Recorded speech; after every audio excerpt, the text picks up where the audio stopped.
রোজাদারের দোয়া কবুল হতে থাকে। রাসূল সাল্লাল্লাহু আলাইহি ওয়াসাল্লাম বলেছেন, রোজাদার যখন ঘুমায় সেটাও তার তাসবিহ তাহলিলের সওয়াব আল্লাহ তাআলা দান করেন। সুবহানাল্লাহি ওয়া বিহামদিহি।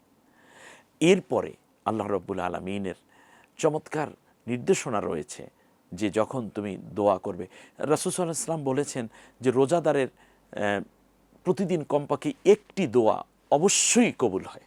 কমপক্ষে একটি দোয়া। আপনি আজকে একটা দোয়া করুন আল্লাহ তাআলার কাছে। এবং রাসূল সাল্লাল্লাহু আলাইহি ওয়াসাল্লাম বলেছেন, যখন রোজাদার ইফতার সামনে নিয়ে দোয়া করে সেই দোয়াটি অবশ্যই কবুল হয়। দেখুন, মানে প্রত্যেকটা দোয়াই আপনার কবুল হচ্ছে, তাহলে আপনি কেন হতাশ হচ্ছেন? আর বিপদ তো আসবেই। আল্লাহ কোরআনে বলেছেন, আমি আল্লাহ যখন যাকে বেশি ভালোবাসি তখন তাকে একটু বিপদ দিয়ে পরীক্ষা করি। আল্লাহ নবী সাল্লাল্লাহু আলাইহি ওয়াসাল্লাম বলেছেন যে এই পৃথিবীতে আসাদ্দুন নাসি বালা আন আল আম্বিয়া সুম্মা সলিহুনা সুম্মাল আমসালু ফাল আমসাল। এই পৃথিবীতে সবচেয়ে বেশি বিপদগ্রস্ত হয়েছে নবীগণ। সুবহানাল্লাহ। আপনি চিন্তা করতে পারেন, মক্কার জীবনে আমাদের নবী মুহাম্মদ সাল্লাল্লাহু আলাইহি ওয়াসাল্লাম তার স্ত্রী হারালেন, চাচা হারালেন, মা হারালেন, বাবা হারালেন আগেই। এরপর কাফেরেরা তাকে কত অত্যাচার করলো, নির্যাতন করলো, কত গালিগালাজ করলো।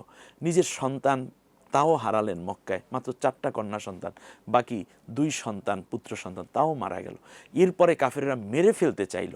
নবীজি মদিনায় হিজরত করলেন, পথিমধ্যে সাওর পাহাড়ে, বলুন তো দেখি কত টেনশন তার।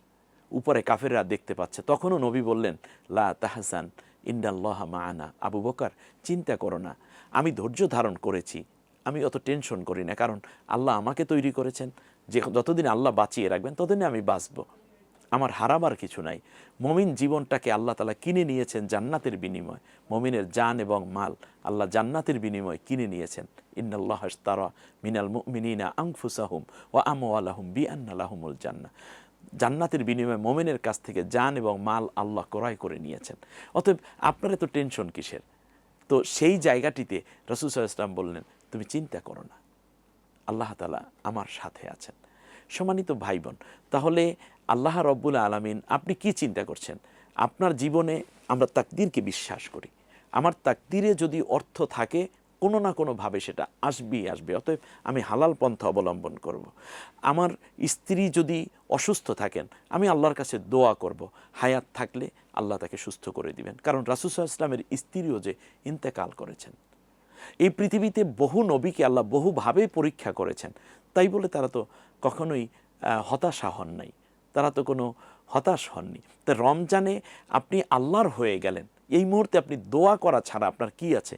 আবার কখনো কখনো দেখা যায় যে এই বিপদটা আমার ক্ষতির কারণ, কিন্তু এমন হতে পারে এটাই আপনার সবচেয়ে বড় কল্যাণ আল্লাহ তাআলা আপনার জন্য রেখে দিয়েছেন।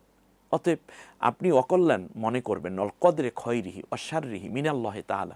আমরা জানি যে আমাদের ভালো মন্দ যা হয় আল্লাহ তাআলার তরফ থেকে হয়।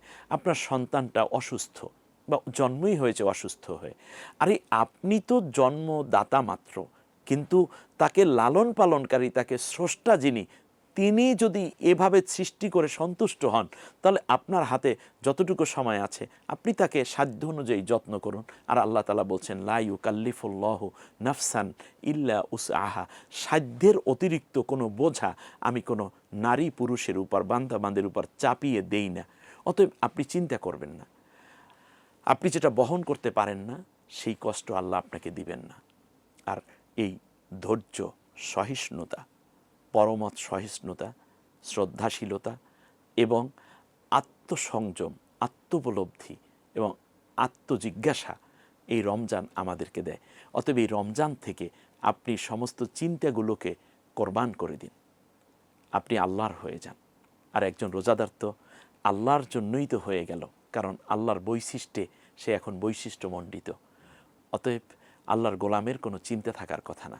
গতকালকে যা হয়েছে তা নিয়ে আজকে ভাববেন না, আগামীকালকে কি হবে সেই দুশ্চিন্তায় ভাববেন না। আজকের দিনটা সুন্দর থাকুন, আগামীকাল আল্লাহ আপনার কল্যাণ করে দিবেন। অতএব আসুন না দুশ্চিন্তা মুক্ত জীবন গড়ি, আল্লাহ রব্বুল আলমিনের গোলামিত্ব এবং তার তাসবিহ তাহলিল ইবাদতে এবং হালাল উপার্জনে নিজেকে সম্পৃক্ত করি। আল্লাহ কবুল করুন, আমিন। আসসালামু আলাইকুম ওয়া রাহমাতুল্লাহি ওয়া বারাকাতুহু।